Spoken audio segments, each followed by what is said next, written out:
आजको भिडियोमा हामी कुरा गर्नेछौँ एकदमै इम्पोर्टेन्ट टपिक्स आइपिओ यानी कि इनिशियल पब्लिक अफरिङ।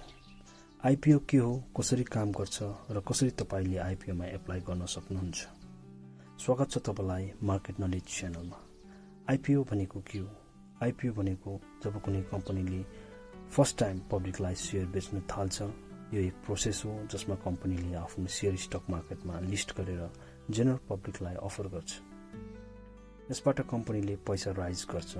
कम्पनीलाई बिजनेस एक्सप्यान्ड गर्नु छ भने या फिर कम्पनीलाई लोन तिर्नु छ भने या नयाँ प्रोजेक्ट स्टार्ट गर्नु छ भने। आउनुहोस् यसलाई एउटा इक्जाम्पलको साथ बुझौँ। सपोज एबीसी कन्स्ट्रक्सन लिमिटेड एउटा कम्पनी छ जसले आइपिओ रिलिज गरेको छ। कम्पनीले भन्छ हामीलाई 10 लाख शेयर बेच्नु छ। पर शेयरको प्राइस 100 रुपियाँ छ। अब तपाईले पनि यो शेयरमा इन्भेस्ट गर्नुभयो भने तपाई त्यस कम्पनीको एउटा पार्ट अफ हिस्सा हुनुहुन्छ। आइपिओ कसरी आउँछ? आइपिओ आउनको लागि कम्पनीले सबै लिगल प्रोसेसहरू पूरा गरेको हुनुपर्छ। इन्डियामा सेबीबाट अप्रुभल लिएको हुनुपर्छ। नेपालमा सेबुनबाट अप्रुभल लिएको हुनुपर्छ। त्यसपछि कम्पनीले इस्यु म्यानेजरको थ्रु आइपिओ ओपन गर्न सक्छ। यो 4 दिनको लागि हुन्छ। अब बुझौं सेबी के हो र सेबुन के हो। सेबी यानी कि security and exchange board of India, यो हो इन्डियाको स्टक मार्केट रेगुलेटर। यसको काम हो इन्डियन शेयर मार्केटमा ट्रान्सपेरेन्सी, सेफ्टी र फेयरनेसलाई इन्स्योर गरेर राख्नु। सेबीको मेन कामहरू के हुन्छ त? शेयर मार्केटमा फ्रड हुनु नदिनु, फ्रडलाई रोकेर राख्नु, आइपिओ, म्युचुअल फन्ड, ब्रोकर्स सबैलाई रेगुलेट गरेर राख्नु, इन्भेस्टरको पैसालाई प्रोटेक्सन गरेर राख्ने काम गर्छ, मार्केट डिसिप्लिनलाई मेन्टेन गरेर राख्छ र कुनै कम्पनीले इन्डियामा आइपिओ ल्याउन चाहन्छ भने security and exchange board of इन्डियाको अप्रुभल आवश्यक जरुरी छ। यसरी नै बुझौं सेबुन। सेबुन भनेको security and exchange board of Nepal. यो नेपालको स्टक मार्केट रेगुलेटर हो। यसको काम हो नेपाल शेयर मार्केटमा ट्रान्सपेरेन्सी, सेफ्टी र फेयरनेसलाई इन्स्योर गरेर राख्नु। सेबुनको मेन काम के छ भने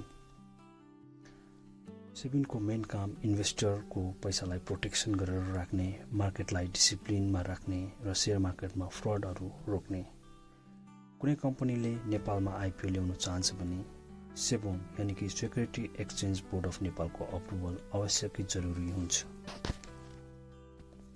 आइपिओमा कसरी एप्लाई गर्न सकिन्छ त?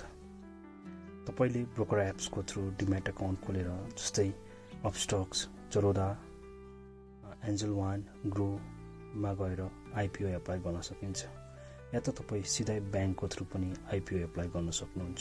यो हो इन्डियामा। अब नेपालमा बुझौं। तपाईले मेरो शेयर एप्स या ब्याङ्कमा गएर आइपिओमा सिधै एप्लाई गर्न सक्नुहुन्छ। मिनिमम 10 युनिट्स सम्म एप्लाई गर्न सक्नुहुन्छ। एप्लाई गरेपछि आइपिओ क्लोज भएपछि लकी ड्र अलटमेन्ट हुन्छ। जसको नाम पर्छ उनीहरूलाई शेयर अलर्ट हुन्छ। बाँकीको पैसा फेरि ब्याङ्क या ब्रोकर एप्समा रिफन्ड हुन्छ। आइपिओ को फाइदा र नुकसान। फाइदा कसरी हुन सक्छ आइपिओमा? आइपिओ को सबसे ठूलो फाइदा भनेको यो हो, मोस्टली सस्तो रेटमा आउँछ अनि सेकेन्डरी मार्केटमा प्राइस बढ्ने चान्सेस धेरै हुन्छ। आउनुस् यसलाई एउटा इक्जाम्पलको साथ सम्झौं, बुझौं। जोमेटो लिमिटेड। जोमेटोको आइपिओ जुलाई 2021 मा आएको थियो। इस्यु प्राइस थियो 76 रुपीज पर शेयर। जब यसको लिस्टिङ भयो प्राइसले डाइरेक्ट 115 रुपियाँसम्म जम्प गरेर गयो। That's almost 50% profit in just 1 day. यसले धेरै रिटेल इन्भेस्टरलाई राम्रो रिटर्न दिलायो। जोमेटोको ब्रान्ड नेम, डिजिटल ग्रोथ र मार्केट हाइप्सले प्राइस बुस्ट भएर गयो र यसरी इन्भेस्टरहरूले फाइदा लिएर गयो। अब बुझौं नुकसान कसरी हुन सक्छ। सबै आइपिओले प्रफिट दिन्छ भन्ने 100% केहीमा पनि हुँदैन। कम्पनीले पर्फर्मेन्स राम्रो छैन भने, कम्पनीको राम्रो पर्फर्मेन्स दिएन भने, कम्पनीले ग्रोथ रेट राम्रो दिन सकेन भने लस पनि फेस गर्न सकिन्छ। आउनुस् यसलाई एउटा इक्जाम्पलको साथ बुझौं। रिलायन्स पावर जसको आइपिओ 2008 मा रिलिज भएको थियो। यसको फर्स्ट इस्यु प्राइस थियो 450 रुपियाँ र एक हप्ताभित्रमै यसको प्राइस घटेर 200 रुपियाँमा पुगेको थियो। पर सेयर बराबर 200 रुपियाँमा पुगेको थियो। यसैले रिटेल इन्भेस्टरको यस कम्पनीमा बहुत ज्यादा लस देख्नु परेको थियो र लङ टर्ममा पनि इन्भेस्टरले पैसा गुमाएको थियो। र अब यो कुरा बुझ्न जरुरी छ, शेयर मार्केट हो एकदमै अपर्च्युनिटी र रिस्क दुईटैको कम्बिनेसन हो। आइपिओमा इन्भेस्ट गर्दा पैसा डुब्ने रिस्क पनि छ, तर बुझेर फन्डामेन्टल डाटा, टेक्निकल डाटा बुझेर गरेको छ भने तपाईले रिटर्न पनि फ्युचरमा गएर राम्रो पाउन सक्नुहुन्छ। हल्ला हाइप र अरू मान्छेको भनाइमा इन्भेस्ट नगर्नुहोस्। कम्पनीको रिपोर्ट ग्रोथ हेर्नुहोस्, पोटेन्सियल हेर्नुहोस्, फन्डामेन्टल डाटा हेर्नुहोस्, टेक्निकल डाटा हेर्नुहोस् अनि मार्केटको सिचुएसन हेरेर मात्र डिसिजन लिनुहोस्।